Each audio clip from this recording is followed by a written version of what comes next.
Hey everyone, welcome back to my channel. तो आज हम स्टार्ट करने जा रहे हैं बहुत ही इम्पोर्टेंट मैथ का बेसिक कॉन्सेप्ट, जिसको हम बोल सकते हैं क्या, बोर्ड मास। मतलब कि हम सिंप्लीफिकेशन कैसे कर सकते हैं। अगर एक ही क्वेश्चन में हमारे पास एडिशन, मल्टीप्लिकेशन, ब्रैकेट, डिवीजन ये सब है, तो हम किसको पहले सोल्व करेंगे, क्योंकि इसमें क्या है, डिफरेंट डिफरेंट आंसर आएंगे कि हम किसको पहले सोल्व कर रहे हैं। तो हम उसको बोर्ड मास के अकॉर्डिंग हम सोल्व करेंगे। तो देखिए, पहले तो बोर्ड मास की क्या है, फुल फॉर्म क्या होती है, ब्रैकेट ओ, फिर डिवीजन, मल्टीप्लिकेशन, एडिशन, सब्ट्रैक्शन। इसका कहने का क्या मतलब है कि अगर किसी क्वेश्चन में हमारे पास ये सभी मतलब अलजेब्रिक हैं, तो हम क्या किसको पहले सोल्व करेंगे। जैसे अगर ब्रैकेट है तो पहले हम ब्रैकेट को ऑफ करेंगे, ब्रैकेट सोल्व करेंगे। उसके बाद डिवीजन अगर है तो डिवीजन को, फिर मल्टीप्लिकेशन, एडिशन एंड फिर सब्ट्रैक्शन। इस टाइप से इनको हम सीरीज वाइज ही सोल्व करेंगे। ये नहीं कि हम अगर किसी क्वेश्चन में डिवीजन मल्टीप्लिकेशन दोनों प्रेजेंट है, तो ये नहीं कि हम पहले मल्टीप्लिकेशन सोल्व कर देंगे, उससे हमारा आंसर आ जाएगा, लेकिन वो आंसर क्या होगा, करेक्ट नहीं होएगा। ठीक है, अब हम नंबर ऑफ क्वेश्चन देखते हैं कि बोर्ड मास में तो बस यही है समझने का कि बोर्ड मास की फुल फॉर्म क्या है, उसको अप्लाई कैसे करना है। तो जो हमें मतलब मेन हमें अंडरस्टैंड करनी है जो चीज, वो क्या है, हम क्वेश्चन की प्रैक्टिस से ही करेंगे। तो देखिए, अब फर्स्ट हमारा आ जाता है, जैसे यहाँ पे है 96 डिवीजन, अब 12, यहाँ पे बीच में कोई साइन नहीं है और ब्रैकेट है, मतलब कि मल्टीप्लीकेशन है, फिर ब्रैकेट मल्टीप्लाई 2। तो देखिए, सबसे पहले बोर्ड मास के अकॉर्डिंग क्या है कि हम पहले ब्रैकेट को सोल्व करेंगे। तो बाकी को एज इट इज, जब आप अपनी बुक में ये चीज देखोगे, जैसे फोर्थ फिफ्थ में जब हम देखते थे बोर्ड मास, उसमें क्या है, स्टेप वाइज बताते हैं कि पहले हमने ये स्टेप सोल्व किया, फिर ये स्टेप। लेकिन जब आप बार बार प्रैक्टिस करते हो, फिर आप ऐसे अलग अलग स्टेप में नहीं करते, आप इसको क्या करते हैं, डायरेक्ट उसी क्वेश्चन में ही सोल्व करेंगे, और उससे क्या है, स्पीड भी बढ़ती है हमारी। तो देखिए, तो यहाँ पे हो जाएगा 12 मल्टीप्लाई, अब इसको सोल्व किया, मतलब कि ब्रैकेट को ऑफ करेंगे तो कितना हो गया, 10 में से 8 गया 2, और यहाँ पे 1। ठीक है, मल्टीप्लाई 2। अब यहाँ भी मल्टीप्लाई, यहाँ भी मल्टीप्लाई, ये तो डायरेक्ट ही सोल्व हो जाएगा। अब 96 डिवीजन, एक बार यहाँ पे चेक कर लेते हैं हम, यहाँ पे क्या होना चाहिए।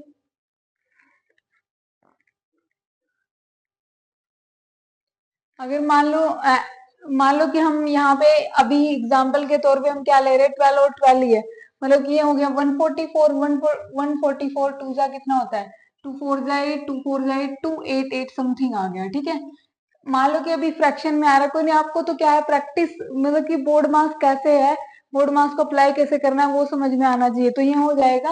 अब क्योंकि 96 डिवाइड 2 टू 8 है, तो हम इसको ऐसे ही इस टाइप से लिखेंगे। ठीक है, अब अगर ये 2 पे डिवाइड हो रहा है तो हम इसको काट सकते हैं। 2 4 जा 8, 10 में से 8 गया 1, 2 8 जा 16, 2 1 जा 2, 4 4, ऐसे ही फिर से 24। ठीक है, अब 24 1 जा 24, 24 3 जा, तो क्या आ गया, 1/3 आ गया। ठीक है, इस टाइप से हमें सोल्व करना है। अब हम प्रैक्टिस के लिए और दूसरा क्वेश्चन देख लेते हैं। देखिए, यहाँ पे क्या है, ब्रैकेट है, मल्टीप्लीकेशन है और एडिशन है। ठीक है, देखिए ये क्या है, अब इसको तो हम एज इट इज लिखेंगे। पहले हम बोर्ड मास के अकॉर्डिंग किसको हम पहले सोल्व करेंगे, पहले हम ब्रैकेट को सोल्व करेंगे। ठीक है, तो देखिए यहाँ पे 26 4 जा, क्योंकि ब्रैकेट का सोल्व करने का मतलब है ब्रैकेट के अंदर जो चीज है हम उसको सोल्व करेंगे। तो 4 6 जा 24, 4 2 जा 8 और 2 10। ठीक है, प्लस 19 प्लस 27। अब देखिए, यहाँ पे एक स्टेप हमारा सोल्व हो गया। अब देखिए यहाँ पे क्या है, मल्टीप्लीकेशन भी एडिशन भी है। तो पहले क्या सोल्व करेंगे, पहले मल्टीप्लीकेशन सोल्व करेंगे। मतलब कि कैसे, आप इसमें अब बच्चे दो तरह से कर सकते हैं कि पहले इनको ऐड कर दे या फिर पहले इनकी मल्टीप्लाई। तो पहले क्या होगी, इनकी मल्टीप्लाई होगी बोर्ड मास के अकॉर्डिंग। ये हो जाएगा 3 3 जा 9, 104 प्लस 19 प्लस 27। अब पूरा एडिशन आ गया। अब इन सभी को आप सीरीज में ऐड कर दो। ठीक है, क्योंकि और कोई साइन प्रेजेंट ही नहीं है। ठीक है, अब हम थर्ड क्वेश्चन देखते हैं।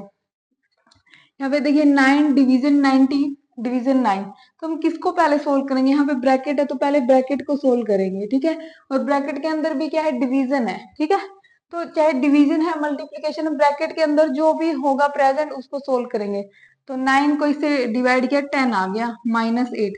अब क्या है, डिवीजन भी है माइनस भी है, तो पहले हम इसको क्या लिखेंगे, अब यहाँ डिवीजन है यहाँ माइनस है, तो इसको जब हम सोल्व करते हैं तो क्या ऐसे करते हैं, 9/10 -8, फिर एलसीएम ले लेंगे। ठीक है, यहाँ पे हो जाएगा 10 एलसीएम आ गया हमारा 9 माइनस 10 8 जा 80, तो 80 में से 9 गया, इस टाइप से आ जाएगा हमारा आंसर। ठीक है, सीरीज में ये नहीं देखना फ्रैक्शन में आ रहा है कैसे आ रहा है, हमें बस उसको सोल्व करना है। ठीक है, अब आ जाता है हमारा फोर्थ क्वेश्चन, 20 प्लस 40, और यहाँ पे भी मल्टीप्लीकेशन है। तो पहले हम ब्रैकेट को सोल्व करेंगे, बाकी सभी टर्म को एज इट इज लिखेंगे। यहाँ पे 200 हो गया, मल्टीप्लीकेशन 5 डिवाइड 5। अब देखिए मल्टीप्लीकेशन है, डिवीजन है और एडिशन है, तो पहले बोर्ड मास के अकॉर्डिंग क्या होगा, सबसे पहले डिवीजन सोल्व होगी, 20 प्लस 40 प्लस 200। अब मल्टीप्लाई एज इट इज रहेगा, पहले 5 डिवाइड बाय 5 1 हो जाएगा। अब अगर मैं इनमें से देखूं, पहले मतलब इन दोनों को हम ऐड करेंगे, पहले इनकी मल्टीप्लाई करेंगे, तो हम पहले मल्टीप्लीकेशन करेंगे, 20 प्लस 40, इनकी मल्टीप्लीकेशन हो जाएगी 200, तो ये कितना हो जाएगा 240, 240 एंड 20 260, ये हमारा आंसर आ गया।